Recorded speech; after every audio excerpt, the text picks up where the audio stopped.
Hello, my name's Hans and today at Rimmer Brothers we're going to be fitting a complete clutch system, master cylinder, slave cylinder and clutch pipe, and then bleeding the whole system on a 1965 Mk2 Triumph Spitfire.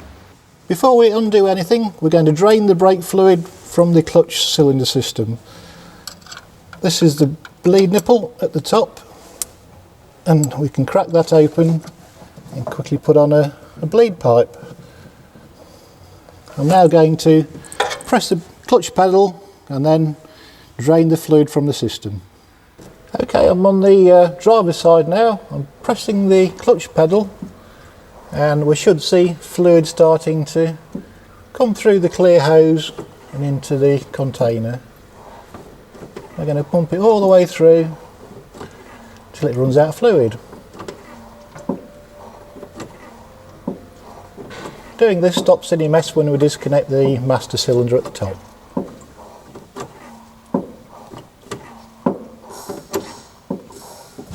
That's it.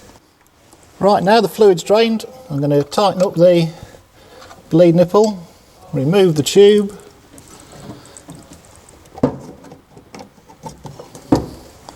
now we can undo the fluid pipe.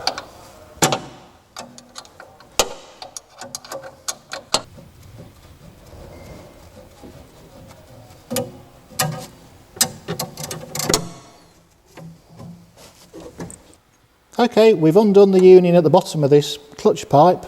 We need to undo the top.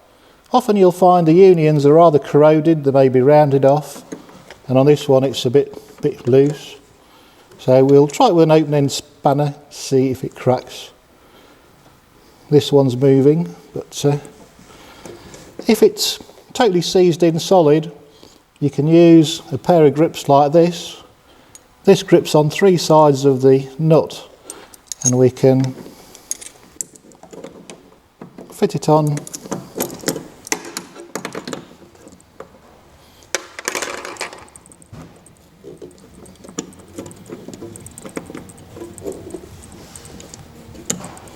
and that will grip rather tightly so that we can ease it off. If that fails, I would snip the pipe off there, put a six-sided socket on and then wind it off that way.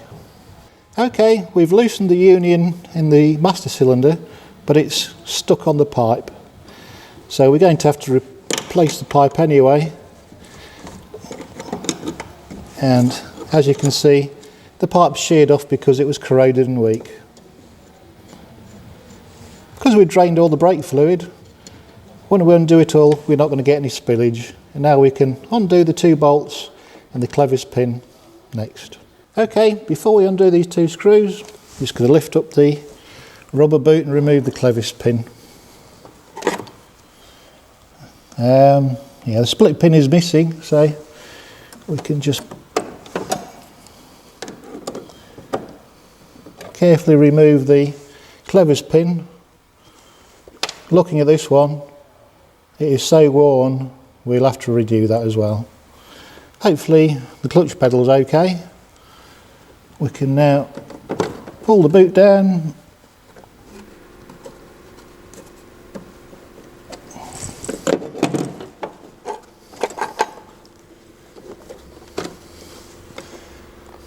You can see brake fluid's been leaking, so it's obviously this was right for replacement. Now we just undo the two bolts using my nice little crank spanner. Not so much for the top one, but it works well on the bottom one.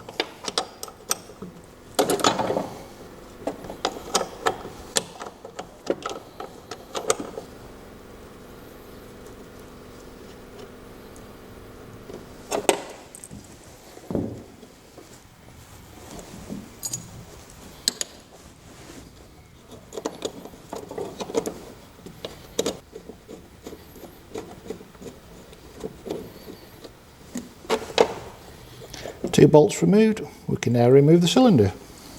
Okay, we have the new master cylinder. Replacing it is very straightforward. Place it through and insert the two 5/16 UNF bolts.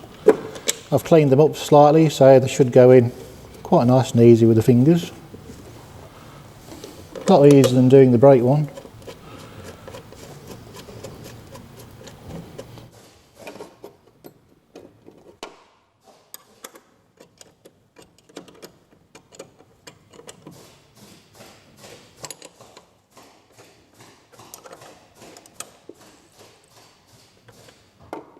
Now we need to put the clevis pin in.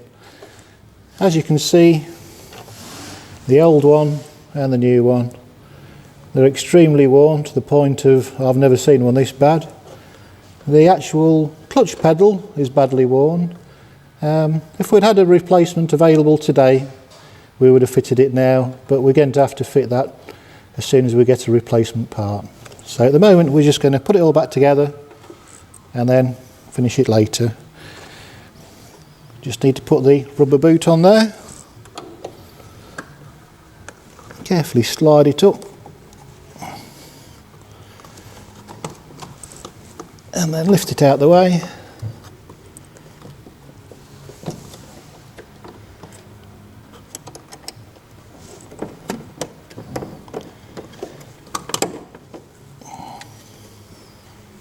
Should be a washer that goes on there.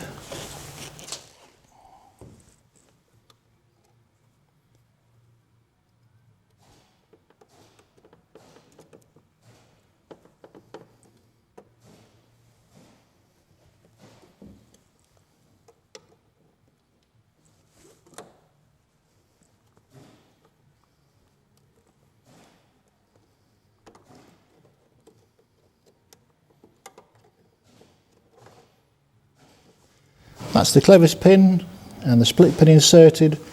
Now we just carefully put the boot over the top. Okay, we just need to remove the clutch pipe.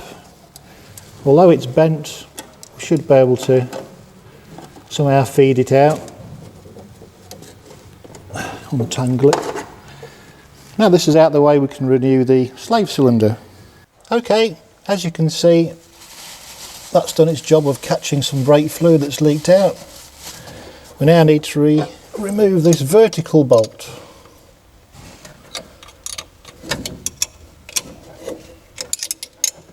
This is where I wish I got a 7/16 ratchet.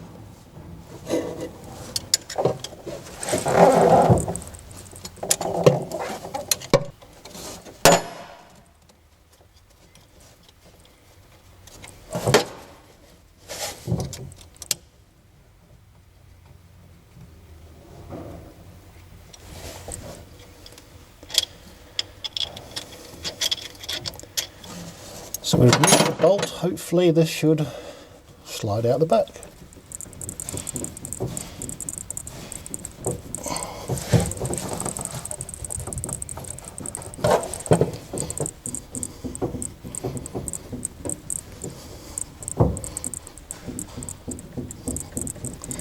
Coming out nice and slow.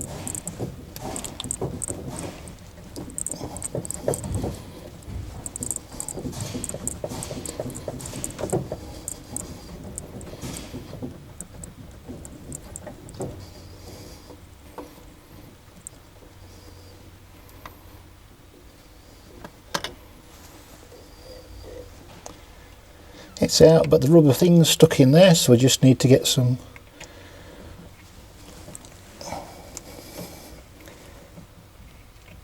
that's it. She's out.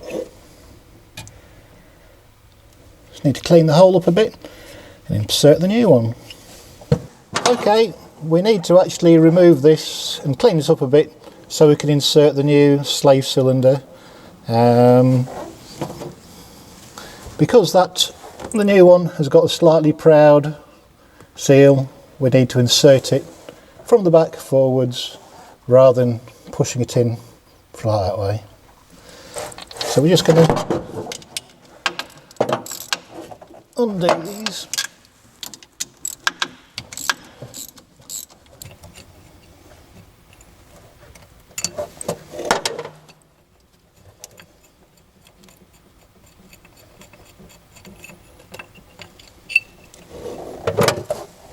we've actually decided to replace the housing rather than use the old one. So we're going to insert the slave cylinder from the rear and carefully manoeuvre the dust cover into the housing. As you can see, slides down. What we need to do now is match the slot in the side of here with the pinch bolt.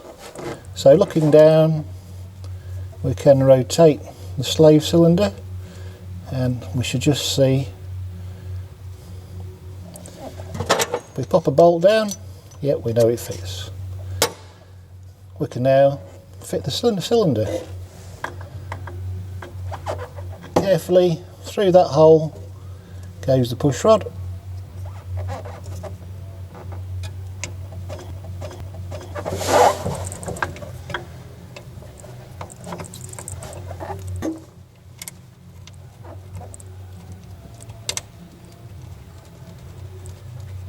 Much easier once we get one bolt in, because we have to keep pushing on it because it's spring loaded.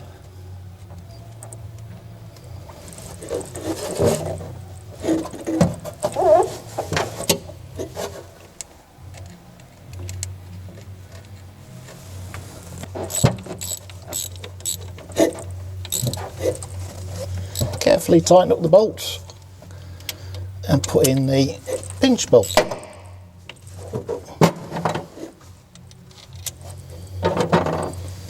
Make sure the cylinder's pushed all the way backwards, and then there should be a washer.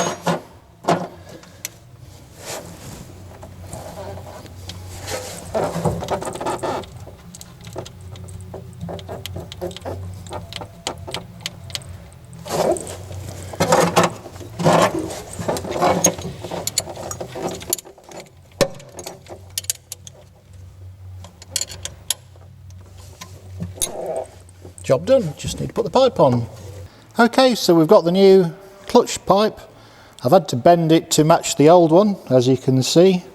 Took a little bit of doing, but we'll sort it and then tweak it finally when we get it in position. Should go in fairly straightforward. Came out okay.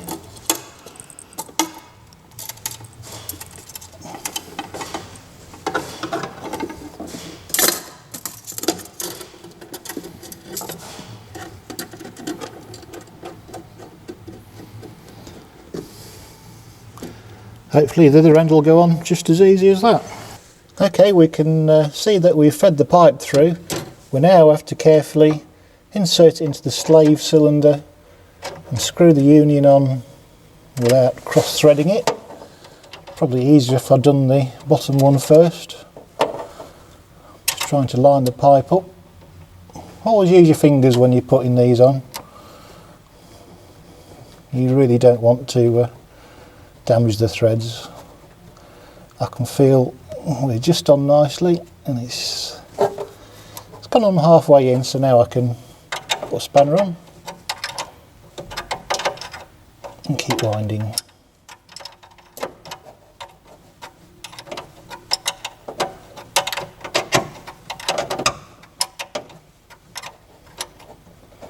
Don't over tighten this, it doesn't want to be loose either.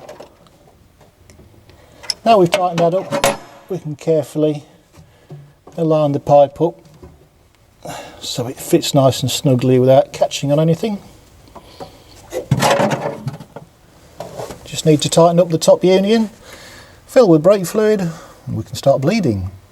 Before we actually put any brake fluid in the clutch system, we have to make a choice whether we use the traditional synthetic brake fluid, this being DOT4, or we can use silicone brake fluid. The best thing about silicone brake fluid is it doesn't absorb moisture and you don't need to change it for its lifetime. Whereas a DOT4 you need to change every 3 years. So you don't want to mix the two either, so once you've made a choice you need to stick with it. Okay, so we've made a choice on which fluid we're using. Carefully fill the reservoir. Put the lid on, carefully just leave it there so we can top it up Make sure that when pressing the pedal we don't let this run dry, otherwise it'll reintroduce air into the system. 10mm spanner onto the nipple, just crack it off. Oh, yep, that's loose.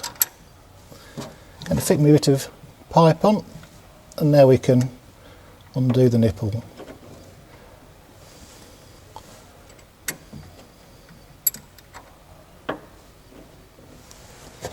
We now need to press the clutch pedal. We can actually see air bubbles coming through the line. I'll press it about 3 times and check the level.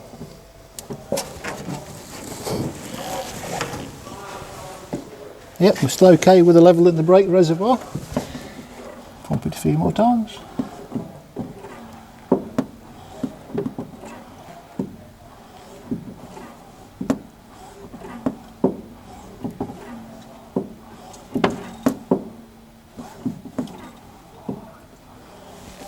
Now we can actually see brake fluid coming out the end of the pipe. Just going to check the reservoir. We need to top up.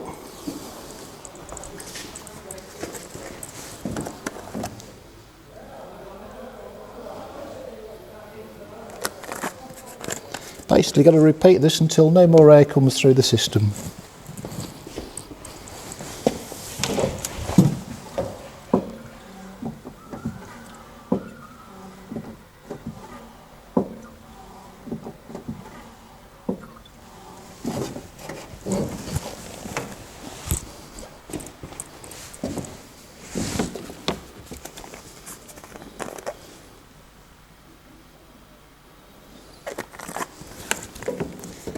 Much easier if there's 2 people doing this. One person can be topping up and the other person can be flushing the fluid. Looks like we've got no more air coming through, so I'm going to tighten up the nipple.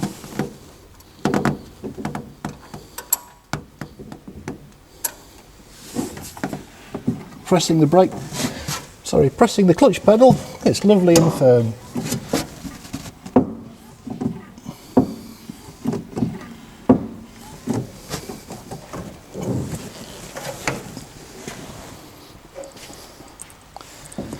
Just need to re-top up the fluid.